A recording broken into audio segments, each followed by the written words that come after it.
Almost all email traffic is guaranteed to pass through a postfix server at some point. In this episode, we'll show you how to set one up. You're watching IT Pro TV.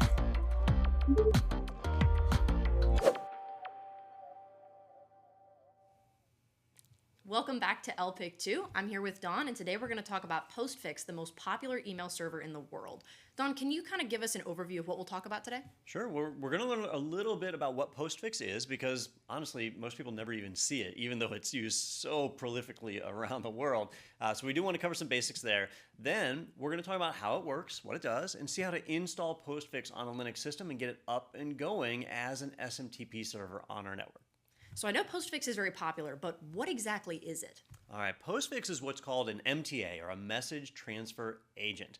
That's a server or a daemon that runs a process that supports the Simple Mail Transport Protocol, or SMTP, communications. Well, SMTP, you probably know, or you should know by the time you've reached LPIC 2, is the protocol we use when sending email, right? So when it comes to email, a lot of us use web-based mail now, so we don't see these protocols at all. That's why people don't even think about these things running. But if you configure an email client, you're normally receiving email by using things like POP3 or IMAP4. But when you send email, email is sent using SMTP. And MTAs, or message transfer agents, they receive the email you're sending and then guide it to its destination. So if it needs to go to Gmail or me.com or AOL or whoever it is that you're emailing, it finds the servers and gets it delivered to the right place. So SMTP servers aren't really designed to interact with end users. They're designed to interact with other SMTP servers. And that's why these are kind of invisible. If you use Gmail, for example, Gmail sends everything through Postfix sooner or later. So that's why so much email and so many people use it. But it's behind the scenes. Most people never have to touch it. So that's why this episode is kind of fun, because we'll actually get to create the server, build it up, see how it works, and get it up and running. And is Postfix pretty much the most common MTA used in Linux? It is, yeah. So in Linux, for many, many years, there was a different MTA called SendMail. SendMail was created back in the 1980s or late 1970s, a long, long time ago. And SendMail actually did a good job. It did what it was supposed to do. It moved email from one place to another. But the problem with, well, really any software developed back then is it was a much safer, trustworthy world back then. Like, we didn't have rampant hackers and nation states doing all the things they do online. And so SendMail has like zero security features. It expects you to implement security some other way. So it really just focuses on moving email in plain text across the network. And it's that legacy that makes email so insecure today. It's so incredibly easy to spoof email. That's why we have things like DKIM records and DMARCs and SPF and all these other things that are being bolted on to SMTP to try and fix it. Well, early on, so this would be in the late 1980s, early 1990s, is when Postfix came about. And it was designed to fix some of the problems with post handling for email. And it added on a few things. Postfix's big benefits are that it's much faster, and it has security features. It has support for things like TLS, transport layer security, and other types of authentication. So it's much more robust than SendMail was. And as a result, it has taken over and basically supplanted SendMail everywhere. It used to be that when you installed a Linux server, it had SendMail installed by default and up and running. Now, many systems will have Postfix installed by default and running. And that's used for the internal root notifications. Systemd was really the turning point where we stopped installing those by default. So today, your systems usually won't have any of them installed, but you can easily add them in.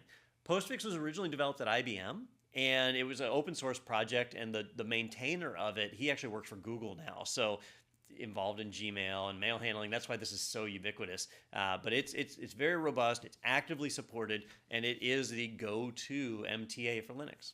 So how do we go about installing Postfix on our system?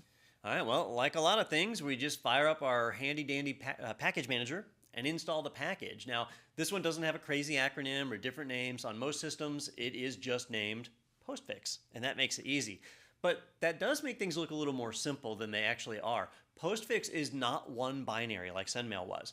Postfix is actually a collection of applications, all these different utilities that combine to provide an MTA service. But fortunately, they are all bundled under that one name, Postfix. So installing is pretty straightforward.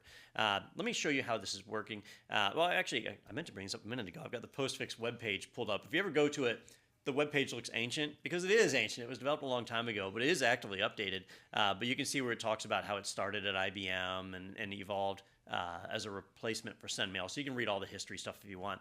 You can download the Postfix binaries right from here, but I don't recommend you do that because there's a lot of security fixes that come out for email servers like this. You're almost always better to install it from your package manager, and that's exactly what I'm going to do. So let me get back to my terminal here.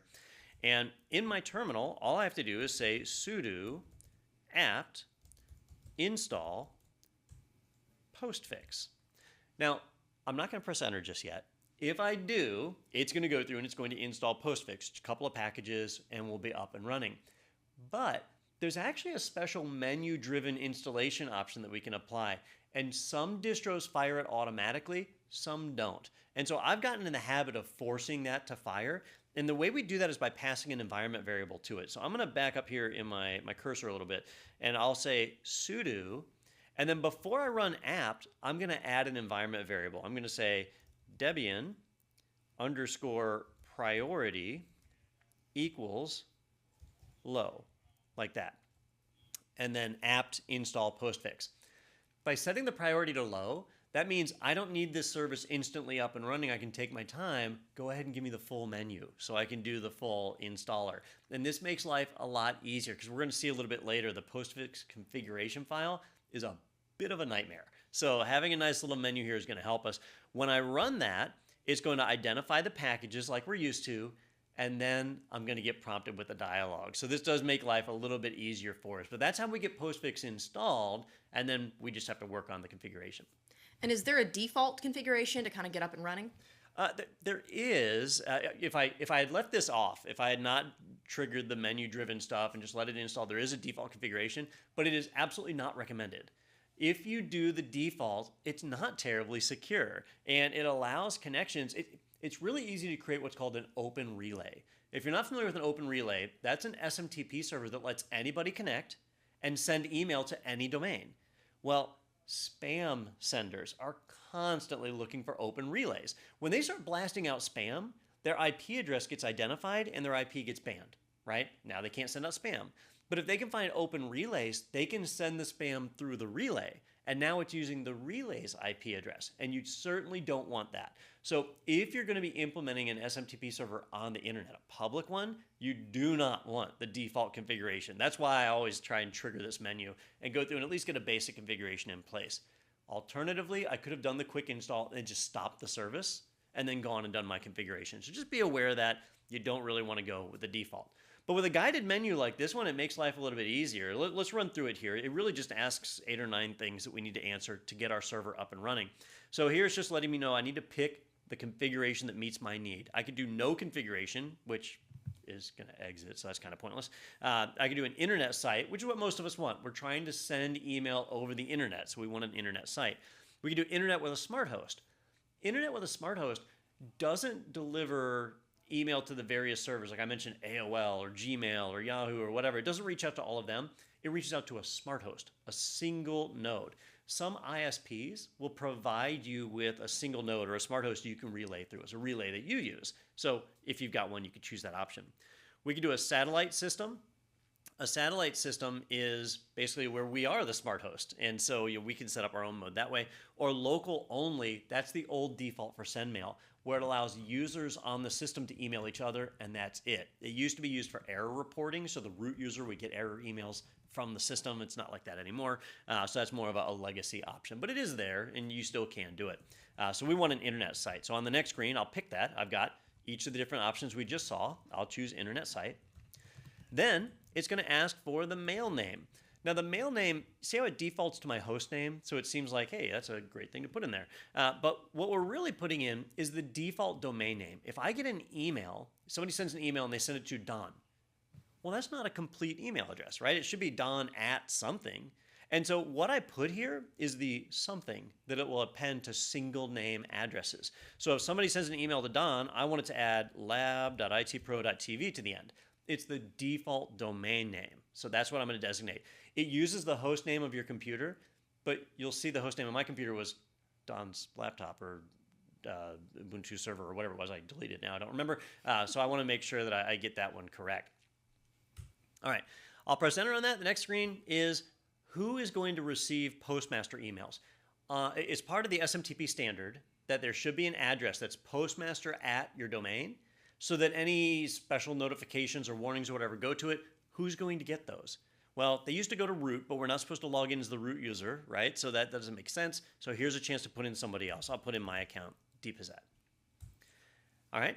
Then what domains am I going to allow email for? We don't want to allow every domain because then we're an open relay. So we need to specify the domains that we are authoritative for, that we actually have. So I have lab.itpro.tv, and I can see it's put that one in there. I can see it's got my laptop listed. Maybe I don't actually want those. I can come and delete, change, however it is. And we've got localhost as well. You can add multiple domains. If you have more than one domain registered, just get them all punched in here, separated by commas. All right, then whether we want synchronous queues or asynchronous queues.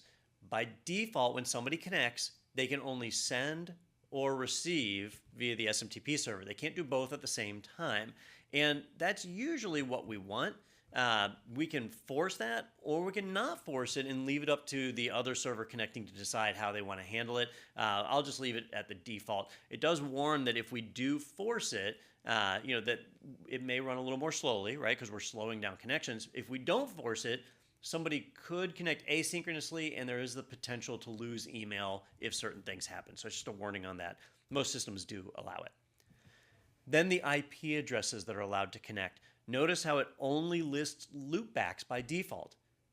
It does not want us to accidentally create an open relay. So it won't allow anybody to connect except for the server itself. So I can come in and change this and specify like my local network, which I do want. So I'll say 10.222.0.0/24. That's my local network. I'm just adding it to the list. Anybody with an IP address in that range will be allowed to connect to this DHCP server. All right, next, maximum mailbox size. So if I want to set a size limit, 0 is unlimited. Some people restrict the maximum amount of data you can have in a mailbox. I'll leave mine at unlimited. Then, alias characters. I forgot about these. These are address extensions. An address extension is a fake email address. So maybe my email address is don@lab.itpro.tv. If the plus is my extension character, I could do don plus and then any word, and it would know that that's the same mailbox. These are useful, like if you end up on a spam list, if you used an alias address, you'd be able to figure out exactly who it was that put me on the spam list. So like if I signed up for Netflix, I might put my address in as don plus Netflix at lab.itpro.tv. And I would know that they're the only ones that have that address. I can pick the character. Plus is pretty common. Some people use a dot. It's up to you which one you want to use. And then if I'm supporting IPv4 or v6 or both, I'm going to support both. And that's it. There we go.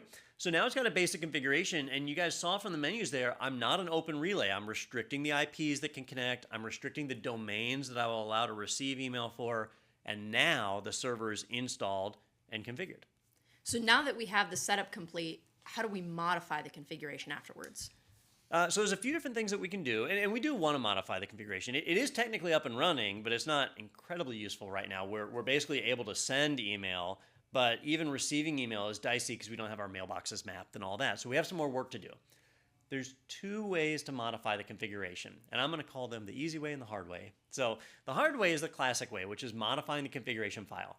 Postfix has one of the largest configuration files of any service that you work with. So it's an absolute nightmare. It's just really hard to find things. Now, I'll show it to you here. If I go into /etc/postfix, and look inside of that folder, I should find main.cf right there. That's the main configuration file for postfix. So I'm going to edit that. So I'll just do sudo edit main.cf, and I'll open that one up. And looking at it here, it doesn't look so bad at first, but then you start scrolling down, and there's a lot of different options that are in here, and the names are long and confusing. There's equal signs. The more configuration you put in here, the bigger this gets. And mine's actually not very big at all in this listing, but some servers, this will go on for like 10 pages, 12 pages with option after option after option. It ends up being a massive amount. So we have to be careful with that. It's just a kind of tough one to jump through and find settings sometimes. So I could go in here and edit things and map them, or there's a second command we can use, which is postconf. And that's the postfix configuration tool. And postconf, if I just run it, will show me all of my settings. And here's all the settings, including the defaults. And now you'll see it is page after page after page. All of these are settings that can be modified, and it's a lot, right? So the text file I showed you just had things that had been overridden. This is the full configuration, right? Well, with postconf, we can jump in and modify individual things. If I want to see just what's been overridden, I can say postconf-n, and that's just going to give me the stuff that I've overridden. So I see a much smaller list. This is similar to looking at that main configuration file a moment ago. And if I want to change something, like maybe I want to change the default folder that people's email is stored in. I think by default it's /mail dir. Maybe I want to get rid of that dir, just have it called /mail. I could say sudo postconf-e, I'm editing the configuration, and then the name of what I'm going to configure. So I'll do a single quote, and I'll give the name. So this one is home_mailbox equals, and then what I want to change it to. I want to change it to mail /. So that's the directory name. It has to have a trailing slash because it's a directory. So I'll put that in there, and that's going to tell it what I want to modify. And so when I run that, it's going to override the mailbox option, and I can run postconf-n and see everything that I overrode. And in here somewhere, I will find that option right here, home mailbox equals mail /. So I just modified that. And so I don't have to go and hunt through the file to find it. I knew the option I wanted to modify. I put it here. It's easy to script as well. So after that, are we up and running at this point, or is there still more that we need to do?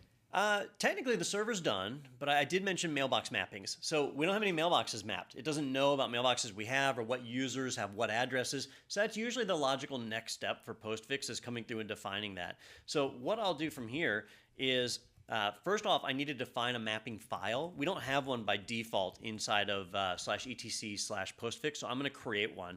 I'll say sudo postconf-e. And the file I want to modify here, or the setting, is virtual_alias_maps equals, and then it needs to be a hash file. So I'm going to say hash : and then point to where it's going to be. Mine's going to be in /etc/postfix/ and then what you want the file to be named. It can be named anything. I usually just call mine maps, and so that's what I will call it. And so when I run that, now it's going to know that I have a mapping file, and I can go and edit that file. So I'll say sudo edit /etc/postfix/maps. And the maps file itself is really simple. We just come through and give it an email address. So I'll say don@lab.itpro.tv, and then a space followed by what Linux username gets it. So my Linux username is dpossett. I might have a second address, right? I might have info@lab.itpro.tv, and I can point that to dpossett as well. And so now I'm getting email for both of those addresses. I can just add them in. I can add addresses for Sophie and anybody else who has a Linux account. I just punch in their address and what their Linux username is. So that's going to tie all that together.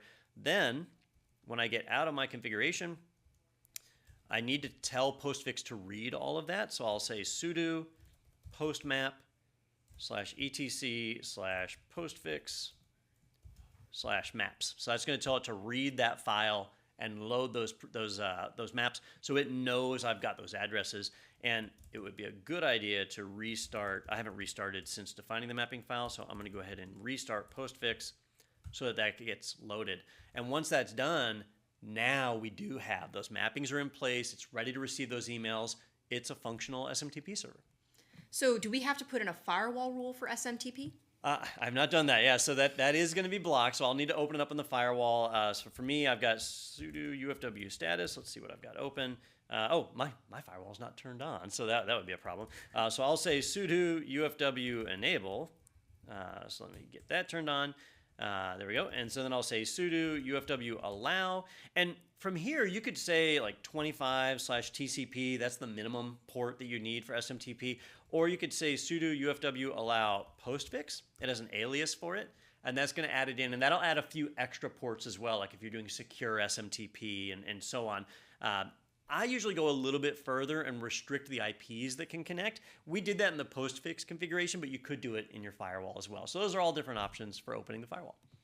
Well, we went over quite a bit today concerning postfix. We learned what it is, we learned how to install it, and reviewed a couple ways to modify that configuration. We were also able to see Don demonstrate mailbox mapping, and he showed us how to put in a firewall rule as well. Don't go away, we've got more coming up in our next episode, so stay tuned for more LPIC. Thank you for watching IT Pro TV. You've got a postfix server, but is it communicating securely? Stick around to find out. You're watching IT Pro TV.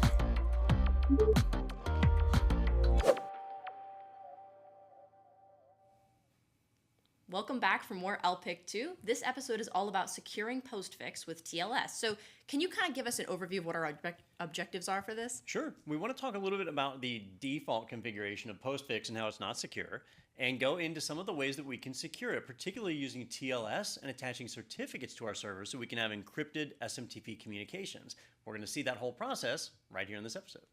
So what is TLS and why do we need it with postfix? All right, so TLS is Transport Layer Security.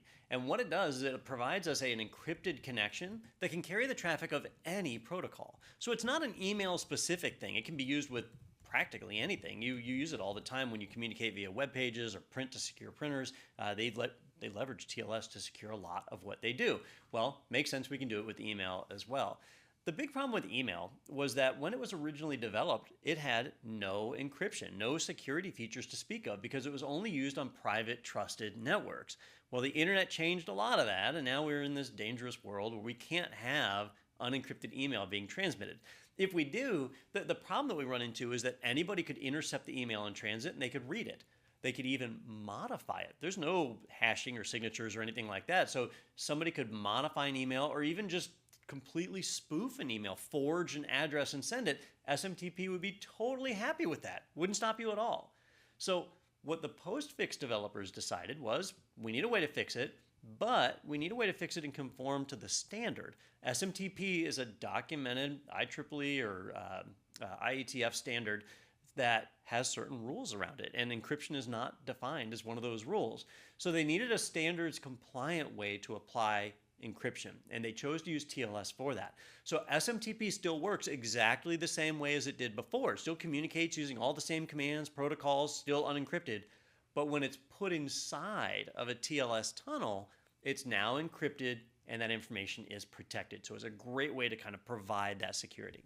Now, if SMTP doesn't know about the encryption, do we configure that in postfix or the underlying operating system? So it actually is configured in postfix. So SMTP, that particular protocol, doesn't know about the encryption, but the server has to know about the encryption. It has to know to build a tunnel first prior to transmitting any data that's over it. And it even has to exchange a few commands to let the other side know that we're about to do encryption. So if we want to go about that, we've got to have a handshake process, and we've got to have support for if encryption isn't enabled, right? That the other side might be able to transmit email over, but not in an encrypted fashion. Well, the standard says they should be allowed to do that. So, we have to have that functionality available. So what happens is postfix steps in as the middleman. Postfix will make the determination, can we do this encrypted or not? If we do it encrypted, how do we do it? If we don't do encrypted, what happens then? It's going to make all those decisions. But once the decision tree is done, SMTP connects over the tunnel and is none the wiser. So it's still fully standards compliant, still does exactly what we need it to do. Okay, so what do we need to get started? Well, the hardest part with setting up TLS really is it requires a certificate. You have to have a public key and a private key pair. The private key is used to encrypt data, and the public key is used to, wait, I got it the wrong way. Public key is used to encrypt data. The private key is used to decrypt the data. The private key is never transmitted, and that's why it's the one that we want decrypting, so we don't have a risk of it being intercepted. So we need these keys. And not only do we need the keys, we need keys that we trust and that somebody else trusts. Anybody can make a key. I can make a key right now. It's called a self-signed certificate. Nobody in the world will trust it except for me. I need something we both trust. And with email, I have no idea who's about to email me. So I can't reach out to every email server in the world and say, hey, could you please trust me? That's not going to happen. So that means we need a publicly trusted certificate. You can buy one. You can go to companies like DigiCert or GoDaddy or whoever and buy a certificate that is trusted pretty much worldwide. Or you can leverage free services like Let's Encrypt. Let's Encrypt will let you generate a certificate that is publicly trusted free of charge. And so it's pretty easy to do. It does require you to be connected to the internet, which my system is behind a NAT, I'm natted between the internet and here, so I'll have some problems. But let me show you how you would do it if you wanted to generate a certificate that was publicly trusted. If we want to use Let's Encrypt, well, let me back up. If we want to use DigiCert or GoDaddy or something like that, go to their webpage and go through their process. They'll give you all the commands to run to generate a certificate signing request. You'll have to pay money. Usually it's about $100 a year or so, and they'll issue you a publicly trusted certificate. But the problem with certs, the longer they're valid for, the less secure they are. So we want things that are nice and short, and that's where Let's Encrypt is really nice, because we can generate a new certificate every 30 days if we want, and it doesn't cost us anything. So to do that, we need something called the certbot. So I'm going to say sudo apt install certbot, C-E-R-T-B-O-T. And what certbot is a little automated utility that will help us generate a trusted certificate. Now, if my postfix server was connected to the internet, well, it can spin up a temporary web server on port 80, and Let's Encrypt can use that temporary web server to validate that I am who I say I am, that I control that domain. And so that's why we need to be connected to the internet to make this work. I would need to say, I would need to open my firewall with sudo ufw allow 80. So I'm going to open up port 80 so that web connections are allowed to this server.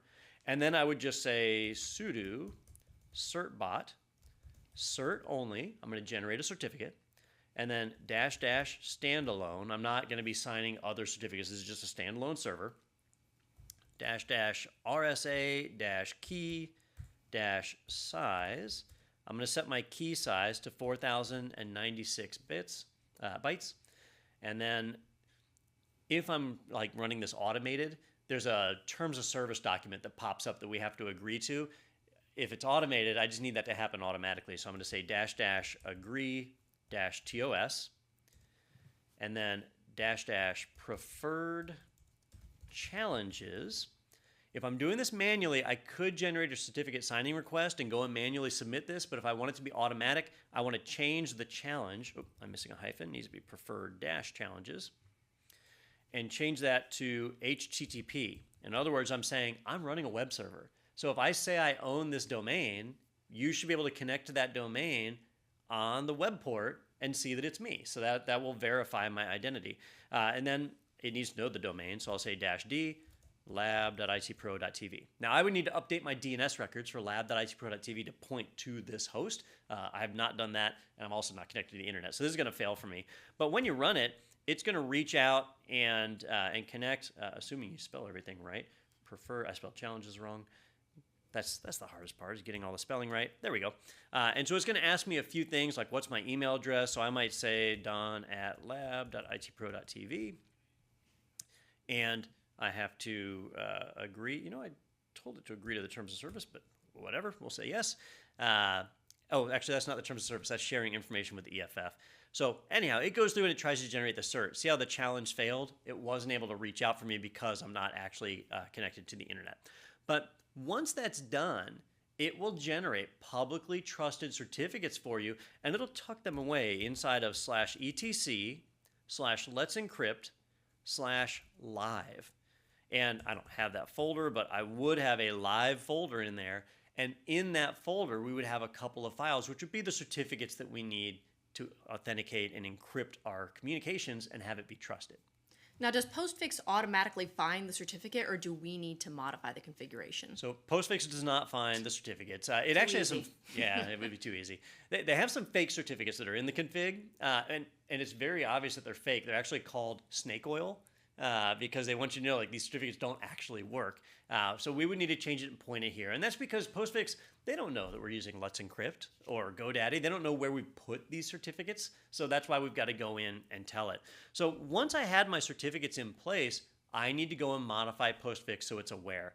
And the easiest way to do that is using the postconf command.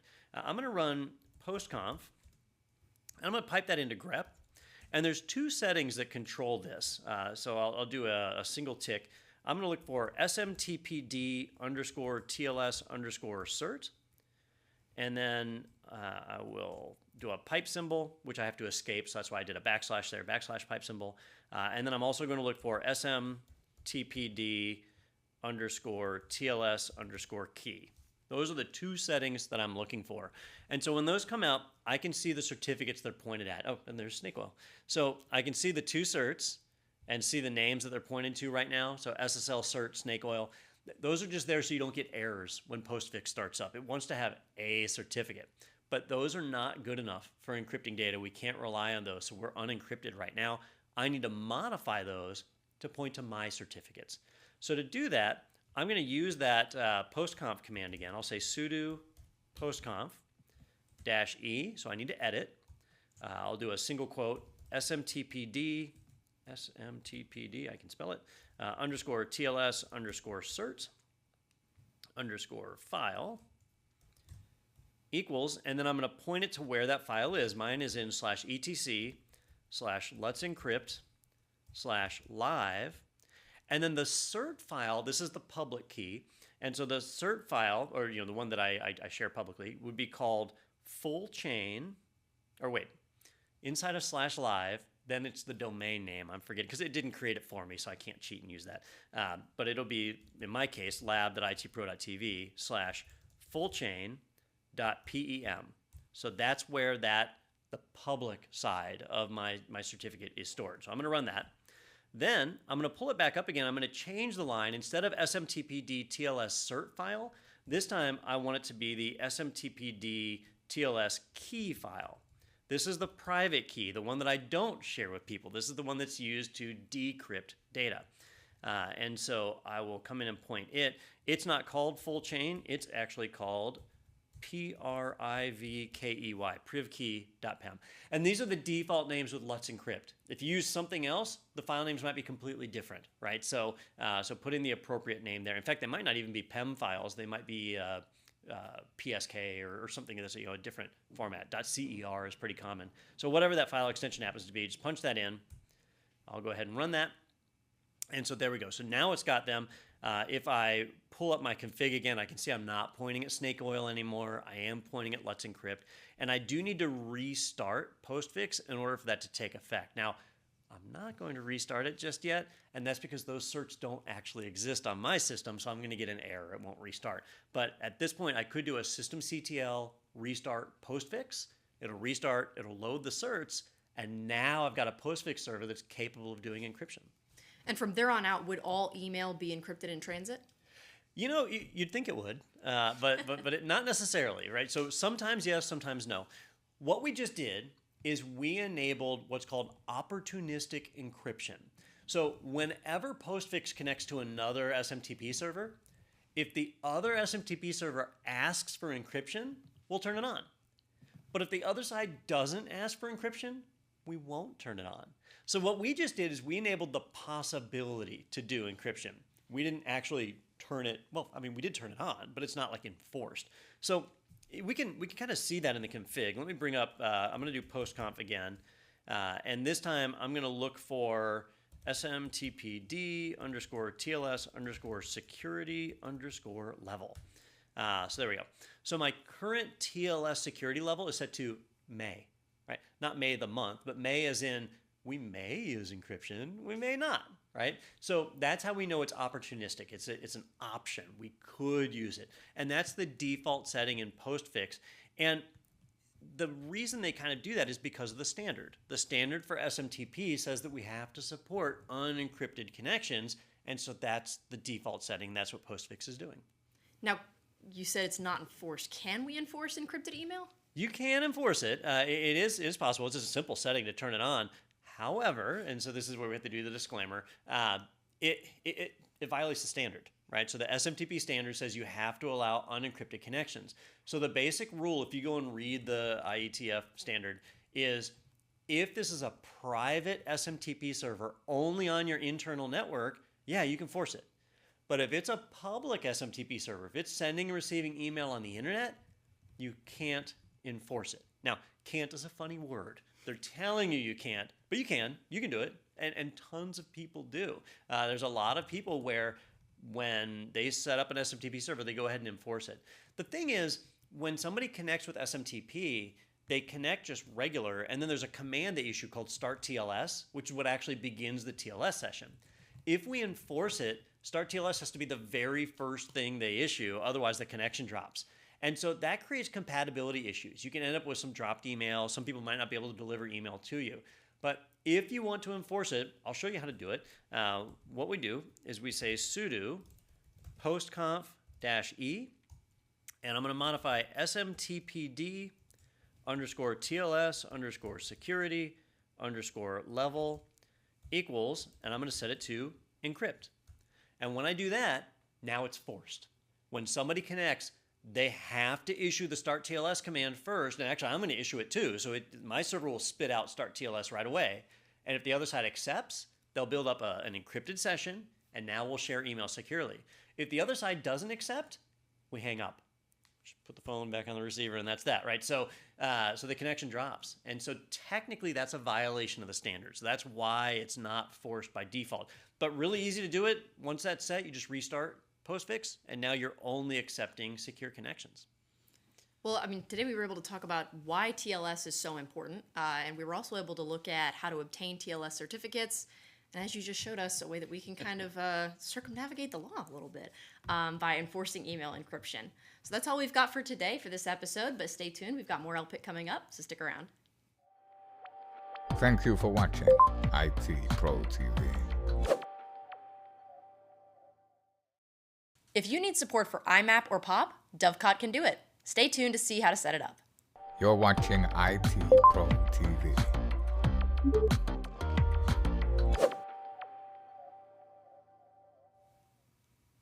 Welcome back to LPIC 2. I'm your host, Sophie, and I'm here with Dawn, and we're going to talk today about supporting IMAP and POP3 with Dovecot. So can you kind of give us an overview of what we'll talk about?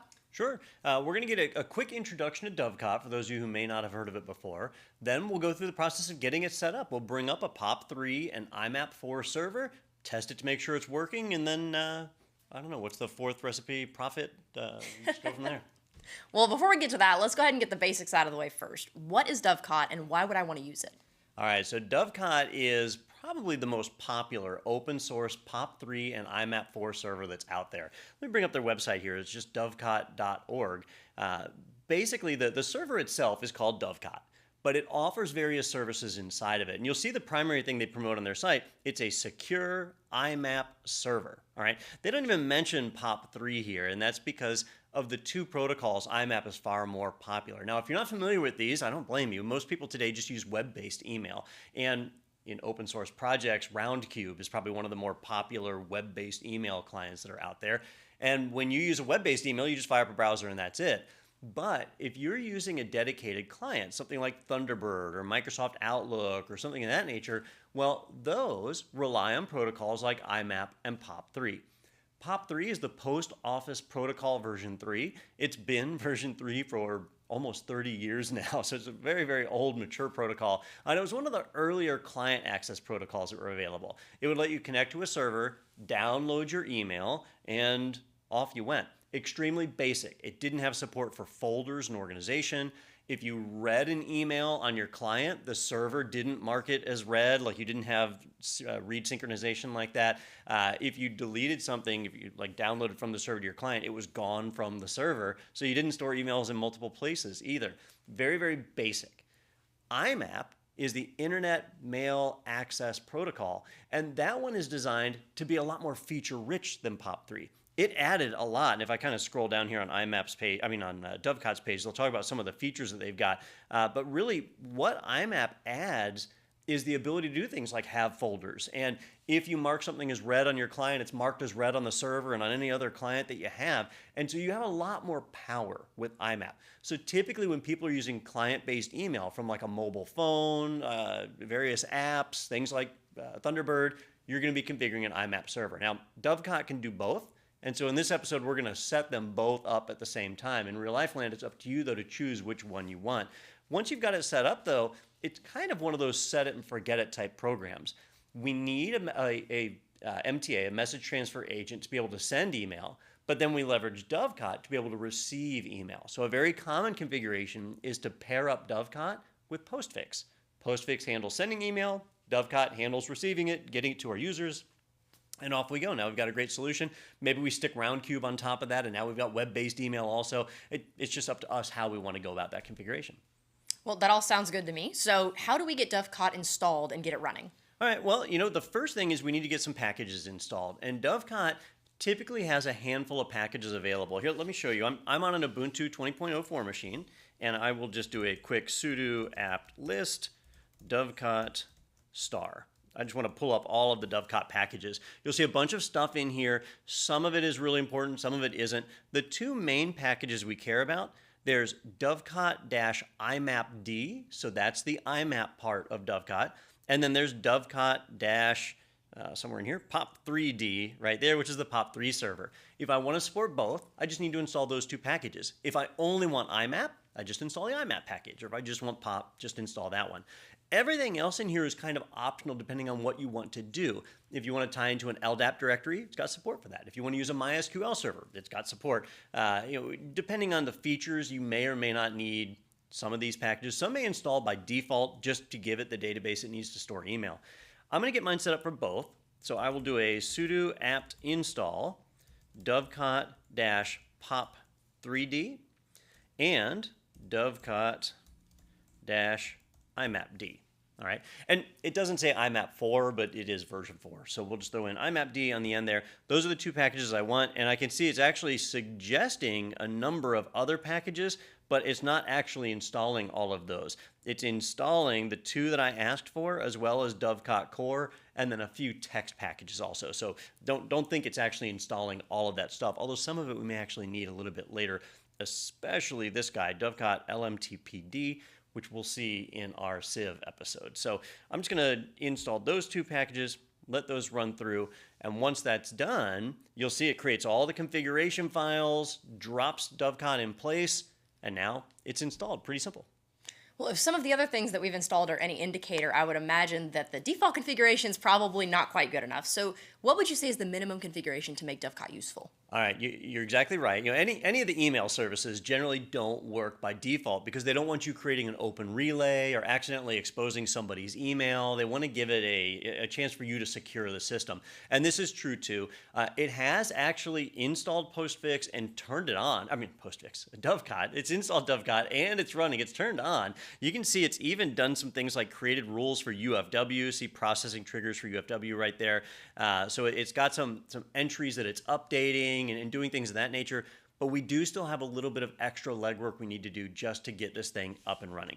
So let's talk about the bare minimum.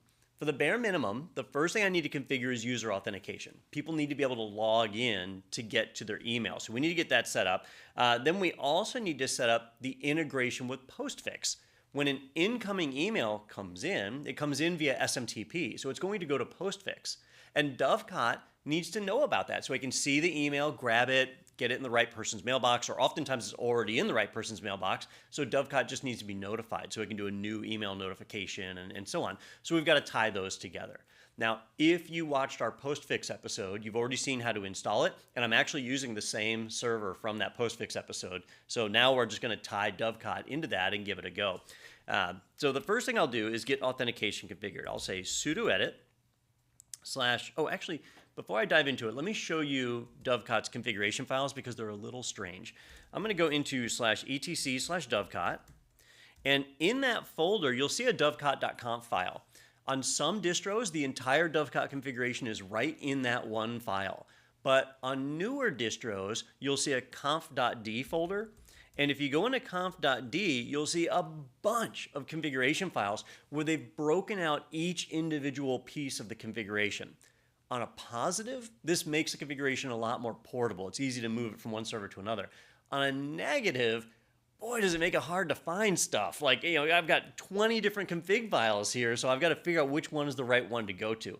Well, for authentication, it's going to be that very first file, 10.auth. So I'll do sudo edit 10-auth.conf.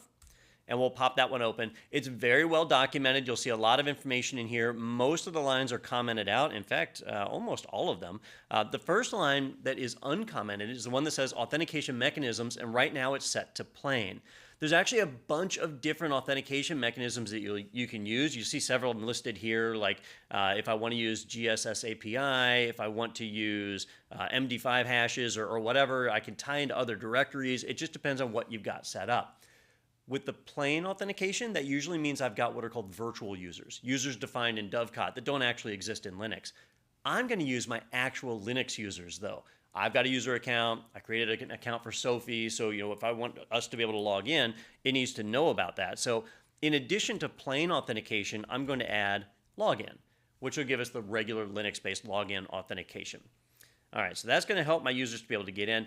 There is one other thing I might need to check on. Let me see if it's uncommented. It is not. Is whether or not we allow plain text authentication. Now, it does say plain there, right? When we say plain text, I mean, do we allow passwords in the clear? Or do we require passwords to be hashed or so on? Well, POP and IMAP really weren't written with security originally. So I need to go ahead and allow plain text authentication. And normally you'd say, wait a minute, we don't want to do that. But in a moment, we're going to configure security, so it will be encrypted via TLS. So we'll get our protection from somewhere else. So I'm going to add another line here that just says disable underscore plain text underscore off. And I'm going to set that value to no. So I'm not going to disable plain text authentication. I'm going to allow it. All right, then I need to save that. And now let's take care of telling it where to find people's email. I'm going to do sudo edit /etc/dovecot/conf.d. And then the file I'm going into this time is 10-mail.conf. And in here are the basic default mail configurations. And the one I'm looking for is this guy right here, mail location. I'm going to comment that out, and I'm going to add a new line for mail underscore location. And the reason I'm doing this is because in the other episode, the postfix episode, I showed where you could put people's incoming email into a different folder. So if you've moved it somewhere other than the default, here's where you can override that and specify. And so I'm just going to tell it that, hey, for my users, the mail directory or mail dir, and then I'll just do a colon, it's going to be in /mail or maildir, or kind of the two normal. I think I actually did /mail in the last episode, but I've put it back to maildir, mail directory, which is the default. So I'm just kind of going back to the default configuration for postfix. But this way, every user's incoming email will be in their home directory in a folder called maildir. So you would just update that to reflect yours. I'll go ahead and save that. And then one last thing I need to do is to configure a Unix listener. When somebody logs in, they're logging in with their Linux user account. Dovecot expects them to log in with a virtual user account. So that's already set up, and I'd be good to go if I went with virtual users. But I'm using real users, so I need to add a couple of extra permissions to make that happen. So I need to go into the 10-master file, which is the master configuration for Dovecot as a whole. And in here is where you're going to see a bunch of listeners. Like there's the iNet listener that's telling it to listen for IMAP connections, and there's POP3 connections. You can override their ports and so on. We can see other server configurations. But if I keep going down, eventually I'll find things like the authentication worker and authentication type settings right here. And there's one entry that I'm looking for, and I'm not seeing it, so I might have to type it from scratch, which is the postfix private authentication. Actually, it's right here. So this guy right here that says Unix underscore listener, and then it's got a spool folder. I'm just going to uncomment that line right there. That's the one that's allowing us to handle that authentication and tie the users together. Now, the default configuration is fine, but if you're running postfix under a dedicated user account, which Ubuntu does by default, then you may need to add 2 extra lines here. I'm going to say user equals postfix and group equals postfix. And that's letting Dovecot know that the postfix server is running under its own user account. And so now it knows which user and which group to use when it's dealing with file permissions. So that gets that set up. But once that's done, I can save that file. And now we've got a default configuration in place on Dovecot that actually makes it functional. It can work the way that it is right now. Now, a little bit ago, you mentioned security. So are the secure versions of POP3 and IMAP4, are those supported by DevCot? All right, I'm glad you asked because I forgot. They are supported, and we actually saw as I was scrolling, or maybe you saw as I was scrolling through, there were entries in there for POP S and IMAP S, which is Post Office Protocol Secure, or Internet Mail Access Protocol Secure, which really is just those protocols with SSL stuck on them, right? Or TLS, like we saw in the postfix episode. Well, just like with the postfix episode, we generate certificates and we can attach those certificates to Dovecot, and now we've got security. We just have to tell it about it. So if you didn't watch that episode, go back, check out the postfix episode. You'll see how to generate the certificates. If you've already generated certificates for your mail server, you can reuse them. I can use the same certificates for Dovecot and postfix and anything else this server happens to run. So if I've already got my certificates in place, I just need to make a simple change. I'll do a sudo edit, and this time I'm looking for a file. It's called 10-ssl.conf, and this is where we configure SSL. The very first line that's lit up, that's not commented out, says SSL equals yes. So we've got it enabled for secure connections. And then down below, you'll see the SSL cert and key. So that's the public key or public certificate and the private key. You just need to point those to whichever certificates you're using. Now, if I want to go with the default, Dovecot is expecting them to be in a particular location, but I can point that wherever. If I'm using Let's Encrypt, I would point this to the Let's Encrypt folder, and that makes it easier for me to do updates. Anytime I update that cert, Dovecot will automatically see it and go. So I would just need to update those values. And for my lab here, I'll just leave it at the defaults, but in real life land, you'd want to point to your certificates to get that.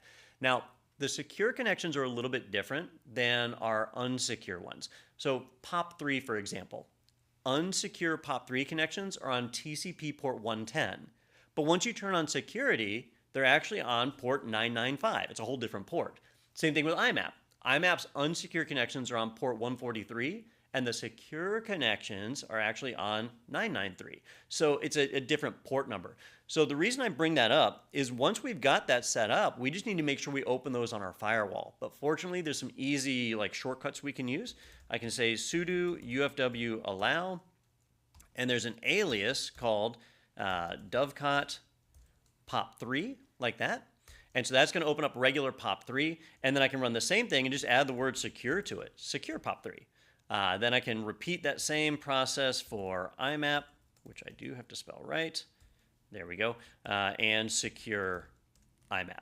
So if I do a sudo ufw status, I can look and I can see each of those rules have been added in. So those are now being allowed through the firewall. If you're on a different distro or if you don't use UFW, just know that it's TCP ports 110, 143, 993, and 995. Those 4 ports, that's what we need to have open. And if you only want secure, then you would just do 993 and 995 and just not do the lower ports. Now you would only have TLS-enabled connections coming in. So get that set up. Now it's ready to go.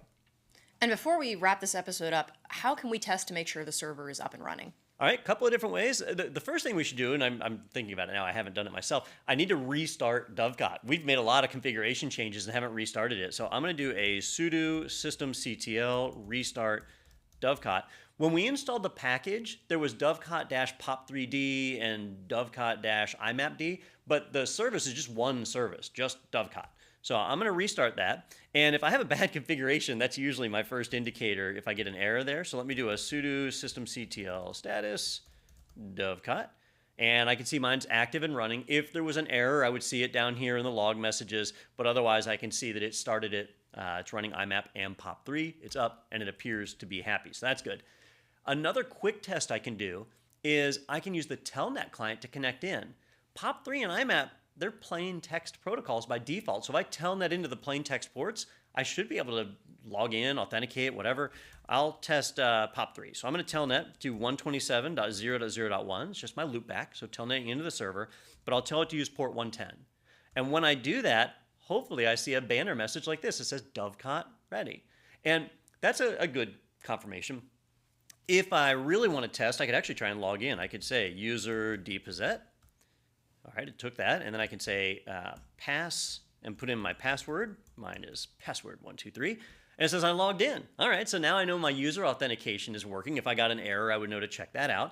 I can say list and pull up a list of my emails. I have one email. All right, so that's good. I'm actually seeing my mailbox. I can retrieve that email with RETR. So I'll retrieve number 1. And there's the email. I can see a test email was sent in, and I've got it. So I'm actually able to read the email. This is all via the POP server. And then I can quit to get out of that. So that's kind of one way to confirm it. But this doesn't really work so well if you're trying to test the secure side of it, right? For the secure side, it's better to use a graphical client like Thunderbird. So let me fire up Thunderbird. That's installed in most Linux distros by default. When you go into Thunderbird, it's going to ask for you to set up a mail account. So that's what mine is asking. I'll tell it my email address is dpazet@lab.itpro.tv. And I'll punch in my ultra secure password. Now, it's going to try and automatically detect the server, and I don't have all my DNS entries set up right. So I'm going to choose configure manually. And right here is where I can tell it if I want to do IMAP or something else. So I'll say it's going to be IMAP. I'll leave the port blank because it's going to auto-detect security, so it should automatically figure out to go on 993 for that one. Or I could tell it POP3 if I wanted that. Then down below, the outgoing server. So this is the system I'm going through. You know, actually, the username is the fully qualified one. Let me change that because I'm using my Linux username, so I'm just going to change that to dpazet. The host name is lab.itpro.tv. Actually, just to be on the safe side, I'm going to switch that out to its IP address because, again, I don't have all my DNS records set up right. So that way I know I'll be able to connect. So I'm going to specify those. And then there's a nice little test function in Thunderbird. So I can hit that retest button, and it's going to run a test. It's going to try and connect to the server. So right here it says looking up configuration, probing the server. It's trying to connect to see if it can get there. And if it can, I should see a green box like that. That lets me know that it connected to the server. And right here I can see it negotiated out, start TLS. It is actually on port 143, but it does have start TLS, so it is a secure connection. So it looks like we're kind of running on both ports there. But otherwise, it's good to go. I know Dovecot is up and running. And this was a great introduction to Dovecot. We got to look at the installation process and configuring it for user access. We looked at enabling TLS support, and we took a look at testing Dovecot to make sure that the server is up and running correctly. And that's all we've got for this episode, but don't go away. We've got more LPIC coming up. So thanks for watching, and we'll see you next time. Thank you for watching IT Pro TV. Mailbox rules are a great way to keep your inbox organized, but what if you need to do it for an entire organization? Stick around and we'll show you how to do it with Civ. You're watching IT Pro TV.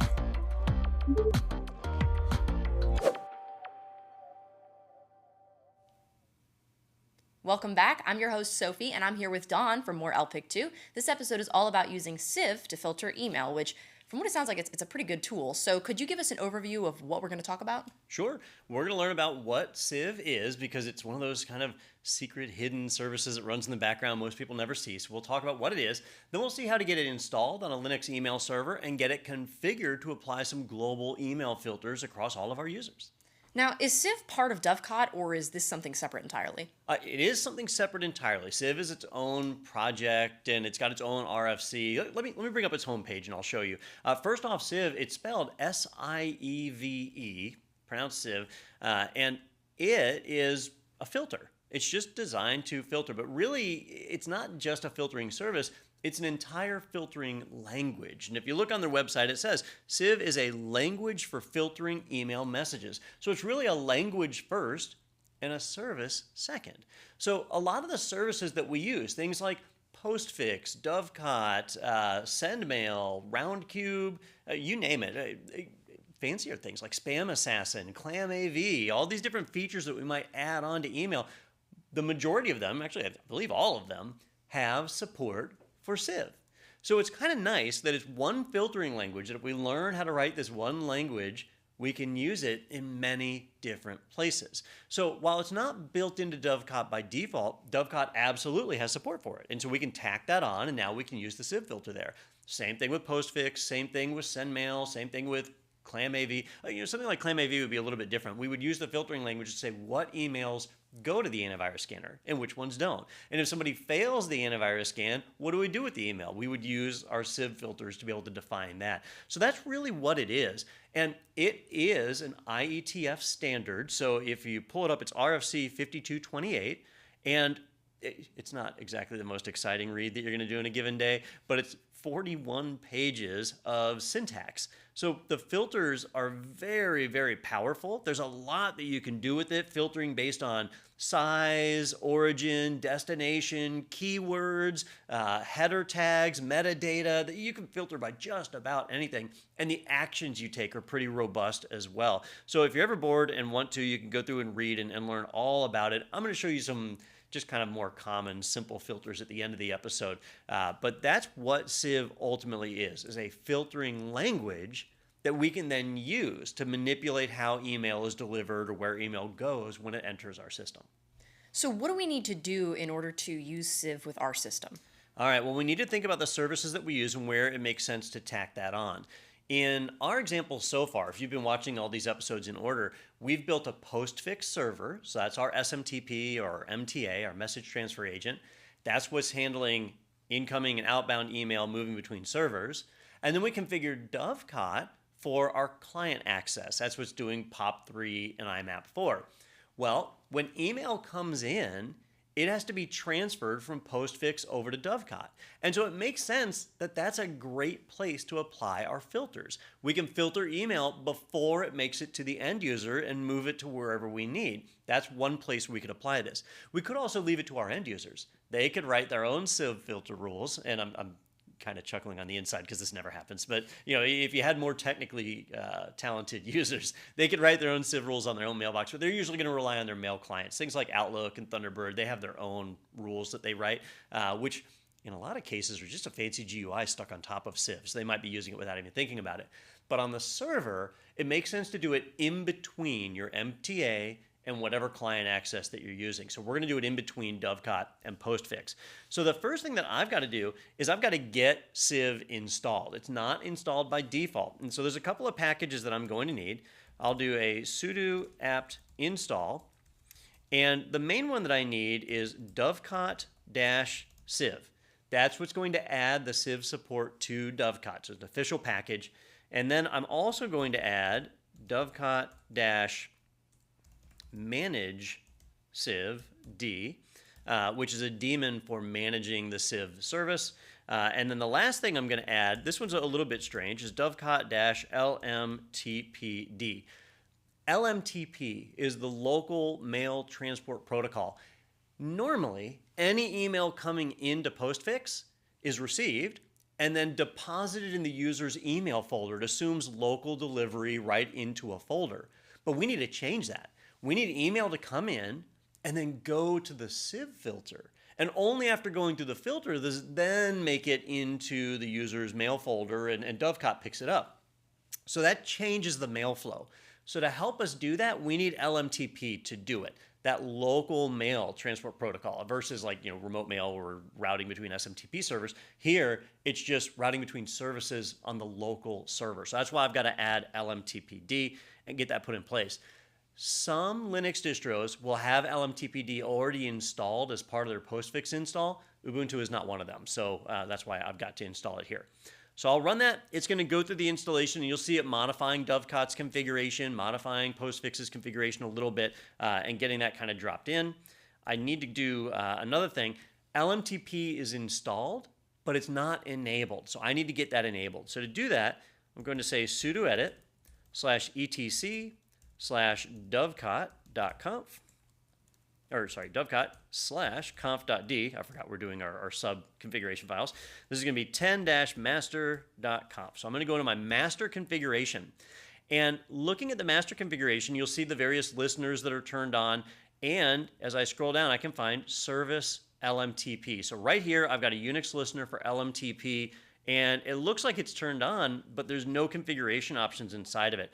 So I'm going to change it a little bit. And you've got a couple of choices on how you want to do this. You can modify the existing listener or you can create an all new one. I usually just modify the existing one. So the first thing I'm going to do is take that Unix listener that just says LMTP like that, and I'm going to change it to point to the postfix folder. So I need it to point to /var/spool/postfix/private/dovecot-lmtp like that. All right. Postfix is going to receive email, and it's going to be depositing it into that Dovecot LMTP folder so that Civ can pick it up, deal with it, drop it back in the folder, and then Dovecot can grab it. After that, the mode, right now, the default mode is set to 0666, which is not demonic. It means you have read and write access, but not execute access and bit permissions. I'm going to change that to 0600. I only want the owner to have access, not the group and everyone else. So I'm just going to modify that. And then I'm going to add 2 more entries. My user account for Postfix is the Postfix user, and the group for Postfix is the Postfix group. If you use something else, you would just need to punch in whatever user and group you used instead. But right there, that's going to tell Dovecot to engage LMTP, where to look for email as it comes in to be able to handle that mail flow between Dovecot and Postfix. Now, that was the Dovecot side. The last part is the Postfix side. So I'm going to save that file, and now let me do sudo edit /etc/postfix/main.cf. And in the Postfix configuration, I need to, let's see if it's already here. I need to change the mailbox, the mailbox transport values. So let's see if we've got that defined. Looks like we don't. So I'm just going to go to the bottom of this file, and I'm going to add it down here to the bottom. I'll say mailbox_transport, and I'll set that to equal LMTP : Unix : private /Dovecot-LMTP. And you'll see how that kind of matches up with the spool folder that we pointed at. So I'm telling it to drop it into the private spool folder for Dovecot LMTP. So now it will know about that. And one last thing I need to add, Civ doesn't support UTF-8, which is a standard text encoding that we use a lot now. So we're going to turn that off. So I'll just say SMTP UTF-8 _enable equals no. So I'll just turn that off. In the future, that feature will be there, and we'll want that turned on. Not a problem if you're dealing with like just people in the US, but if you're dealing with a lot of international characters, that can actually be a challenge, and Civ might not be a great fit for you until they add that functionality. So we'll go ahead and save that. And now LMTP is turned on, and Dovecot and Postfix both know that there's this like intermediary in between them now. So now that LMTP is enabled, how do we tell it to send incoming mail to Civ? Okay, so it's sort of already done, right? So we have it where the systems understand that there's an intermediary, LMTP, right? But we haven't actually attached Civ to it yet. So all the commands that we've done so far were just Postfix and Dovecot. Now we've got to bring Civ into the mix. Unfortunately, that's not too hard.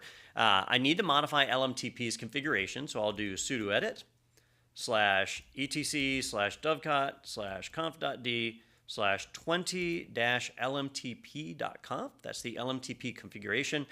Looking in here, I think everything is commented out. Yep, everything is commented out. So everything is just set to defaults. I'm going to go to that protocol LMTP section, and I'm going to add 2 entries in here. The first entry is I need a postmaster address. It's a required thing. If there's any errors that happen with Civ and Dovecot, this is the address that will receive the errors. So I'm just going to point that at admin@lab.itpro.tv. And then I'm going to add mail_plugins. And I'm going to add $mail_plugins space Civ. That's telling it, hey, when you're using LMTP, when you're receiving something from Postfix, feed it through this plugin before you drop it into a user's mailbox. This is what's actually attaching Civ to that process. So we've got it in there. The $mail plugins variable there, that's just giving it the folder to look. So go to the default folder for mail plugins, and then the Civ plugin is what we actually want to add. So we've got that. I also need to make another change. Let me save that. That was 20-LMTP. Now I need to go into 20-IMAP. And inside of IMAP, I can add the Civ protocol here. Now, if I'm just doing global configurations for my users, I'm already good. I did it on LMTP. That's going to affect everybody's email. But if I want to do filters based on individual users, I need to do it based on the protocol they're using. So if I've got IMAP users, I need to come into my IMAP specific settings and add Civ here as well. And you'll see, just like the other one, everything is commented out in this file. So I just need to add one entry here, which will be mail_plugins equals $mail_plugins Civ. Or actually, it's IMAP_Civ this time. There we go. So that tells it that we're using the IMAP plugin for Civ as well. That's going to enable end user rules if they want to have them in place. So we'll save that. All right. Now, I know it's been a lot, but Postfix and Dovecot are fully configured. They're aware of Civ. We just need to make sure that Civ is aware of everybody else, right? So this is kind of the last piece to getting this configured. So I'll do sudo edit, and I need to modify /etc/dovecot/90-civ.conf. And this is the actual configuration for the Civ interpreter. And you'll see there's not much on this one. I do actually have civ equals file, and it's pointing to basically where it's expecting to find the rules. And so it's got that information defined right here. And I believe that's it. I think the rest of this file is entirely commented out. And it is. Yeah, everything else is commented out. So I'm just going to go to that one line that's not commented, and we're going to change this a little bit. First, I've got this entry here where I'm pointing to like local Civ folders or an active configuration. I'm going to modify that just to have it all in one place. So I'm going to say that civ equals, and I'll just point to a user's home directory .dovecot.civ. If they want to create their own user rules, that's the file they need to create to put their own rules in there. We'll do them in a different place for global rules. Then I can add another entry here, which is going to be civ_global_path. And this one is going to be our global side. So we'll point to /var/lib/dovecot/civ/default.civ. When a user is created, these are the default rules that will be created for that user. Then we can add civ_dir for our directory, and we'll put that in their home folder and just call it civ. So that's where they can filter and drop email to if they need to. And last thing, civ_global_dir, and this is going to equal /var/lib/dovecot/civ. All right, I hope I didn't make any typos there. So as I punch in all those entries, these are basically the places where a user can store rules, or we can create global rules. And if we're storing additional information, logging, dumped emails, and so on, these are the two folders where those are going to be dropped. So that's the basic configuration. I'll go ahead and save that. And now everything is configured. So how can we know for sure that Civ is working and that it's responding to the incoming mail? All right, a couple of things we can do here. First thing, I need to restart the processes. I haven't done that yet. Yeah, I'm kind of slacking. So let me do that real quick. I'll say sudo systemctl restart. And I don't actually have to restart any of the Civ stuff. It just runs. I need to restart Postfix and Dovecot. So I'm going to restart those two services, and hopefully they start back up. Let me just throw a quick status on this and make sure they're both up and running. Yes, they are up. And don't worry about Postfix if it shows as exited. By default, it just runs as emails come in, so we expect to see that. So those are good. They're up and they're running. Now to test Civ itself, well, we installed civ managed, which lets us manage it, and that gives us a port that we can telnet into and see if it responds. I'm going to telnet into 127.0.0.1, just my loopback, on port 4190. When I do that, I should get a header back. And that header should tell me that Civ is running. I can see it right here. Civ is running as part of Dovecot, and I can see all of the command options that are supported by it. And there's quite a few. When we're writing our scripting languages, we're kind of held to the actions that are in this list right here. So it's just showing the various things that are configured. So looks like it's good. It's in place. You can just press enter a few times and it'll exit out. So I know the Civ is up and running. All we have to do from here is actually, tell it how we want to customize it. And does Civ come with a set of default mail rules, or do we have to kind of start from scratch? You pretty much have to start from scratch. It doesn't come with any default rules because they have no idea what you want to do or what your mail system is like. And so we've got to write it. And this is really the hardest part. Once you've done all the setup that we've just done, that's it. You don't have to touch it anymore. Postfix, Dovecot, Civ, all working together, and it's fine. Now we just have to come in and modify rules. For a user, that means going in your home directory and creating a .civ file with your rules inside of it and going through it that way. As an administrator, though, we can create global rules, rules that apply to everyone. So let me just show you a few examples here of some simple rules. First off, I need to make a folder. So we've defined several paths a moment ago, but those folders don't actually exist. So I'm going to do a sudo mkdir, and I need to make /var/lib/dovecot/civ. So that folder we kind of pointed to in the configuration, so now it exists. And I need to do a sudo touch. I'm going to create a file in that folder, and this is going to be called default.civ. That one we also put in our configuration, right? This is the default civ rules that are going to apply to users. And lastly, I need to change its permission, so I'll do a chown-R. I'm going to assign the Dovecot user to have ownership of that folder and its contents. And so once I've got that in place, then we'll have a default configuration. So there we go. So we've assigned our default configuration. All that's left now is for us to actually put some rules in it. So I'll do a sudo edit of /var/lib/dovecot/civ/default.civ. And that file is completely blank, right? So it's up to us to come in and actually write the rules that we want to have in place to be able to filter traffic and who knows what we actually want, right? Every company has different needs. The first line is where we're going to tell it what are the attributes we need to know. So we're going to say require, and then what it is we require. Now, 9 times out of 10, you need one particular thing. What you need is what's called file into, right? The file into is what contains the header of the email, or not the full header, but it's got the metadata, who it's from, who it's to, the subject line, basic metadata like that. It's all right in there. There is actually another value you could put here called header, which contains the true full header of the email, but we don't normally need to see the whole thing. So file into usually has the values that we want. There are a few other options like envelope. Envelope is useful if we're trying to catch things that were BCC'd. If it's a blind CC, we might not necessarily be able to see who it was to. We need to look at the overall addressing of it. But again, 9 times out of 10, file into is what we want. Then come our rules. So now we specify all the various rules we want. You might have 1 rule, you might have 10 rules. Maybe I want to block email, any email coming from bob@aol.com. So I would create a rule that would say if address, and then in quotes, from, so I'm looking at the from part of the address, and then in quotes, bob@aol.com, right? So if an email is coming from bob@aol.com, then I'll open up some curly braces, and I'll specify what I want to do about it. And I'll say file into, so I'm filing it into something.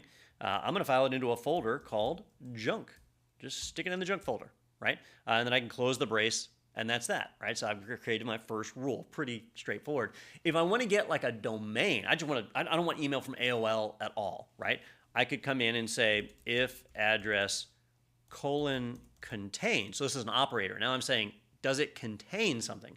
If it contains in the from field at AOL.com, like that, now I'm saying if the address :contains in quotes from and then in quotes at AOL.com, then we take an action. And I'll just do like the same action, right? So I want to file that into junk. I'll get the whole thing. Or you could take other actions like deleting it, or whatever it is that you want from there. Or maybe I've got a third-party spam system in place, and so it's using the spam metadata flag to identify whether something is spam or not. I could key off of that. I could say if header :contains, and now in quotes, I'm going to look for the x-spam-flag. I'm looking for that flag, and more importantly, in quotes, if it's set to yes. If that flag is set to yes, then I want to take that email and file it into junk, right? So each of these rules are just defining simple actions. A criteria, what we look for, and then what we do if it matches. And it just reads down these rules and applies them. When a new email comes in, it just runs down this list of rules. And once I save this, this is now in my default Civ configuration. So this will apply to all of my users, like global settings, and they can still choose to override or create their own rules in their home directory. But now I've got Civ configured and filtering email for my server. Well, this episode was a great introduction to Civ. We got to look at configuring Civ to work with Dovecot and testing to make sure that it was working. And Don was able to show us a couple examples of some rules that you might want to create for Civ for your organization. That's all we've got for this episode, but stick around for more LPIC, and we'll see you next time. Thank you for watching IT Pro TV.